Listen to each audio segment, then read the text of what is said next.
How to subscribe to Conrad's podcast in Apple's iTunes store. First, start right here and click on iTunes app. And then from here, make sure you're in the iTunes store, not in My Podcast or Unplayed, but in the iTunes store. Then come over here to the search bar, click into it, type Conrad's name, and press enter. Now come over here in the podcast section and you'll see Conrad's name. Go ahead and click on that right there. That's his individual podcast.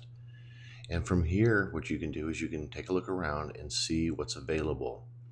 You can start out by pressing subscribe. And if you would like, you could do a pull down here and you could see some other information on how to share the information. Go ahead and click off of that. You can read right here. This is Conrad's most recent podcast. They're in most recent order. And if you'd like, you can just click right here to play it and listen to it. And you can come over here and see its popularity. You can also click here to read a little bit more about it. You can scroll down.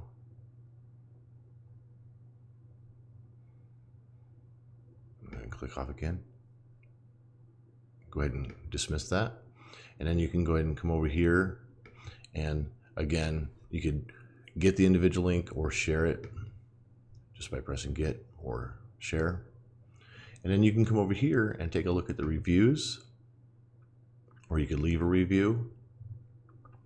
All you have to do is to leave a review, click on the stars, and then go ahead and press write a review. All right, now what we're going to do is we're going to go ahead and navigate over to my podcast, where Conrad's podcast is inside my iTunes library on my computer. And what you can do is you can go ahead and play his podcast, or you can go ahead and click this right here. And this gives it some settings. I have set up some settings that I think are ideal for Conrad's podcast, playing them in the order of oldest to newest, sorting from oldest to newest.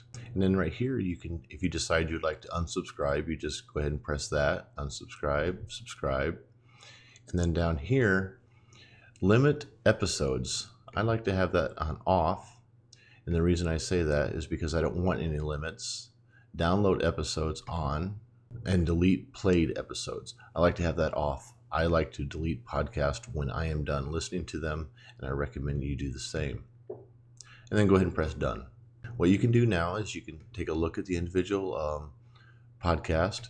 You can click here to add it to a playlist and make your other selections that you think are appropriate to include delete. And then you can come way over here and you can see how long it is, when it was released. And then you can see there's a difference between this one, and this one has not been downloaded. So if you'd like to download it, you can just by clicking that button right there, and it will download. And you'll notice way over here, it'll show the downloading progress. And then you can see now they look alike over here and over here. And if you'd like, you can press more so you can read more about this individual podcast. Now, all of this has been inside my episodes. If you click on feed, this is every podcast that's available. Here are just the podcasts that you have inside your feed, like the ones that you've taken a look at, the ones that you've downloaded. These are everything. So if you think you're missing something, if you want to go back and take a look, if you've deleted something, you want to go back and get it again, you come here and this will show you everything that's available. If you double click on the actual podcast, it'll let you start listening to it. You can pause it or play it. You can go backwards or forward. Well, this has been how to subscribe to Conrad's podcast. I hope you have enjoyed this. Have a good day.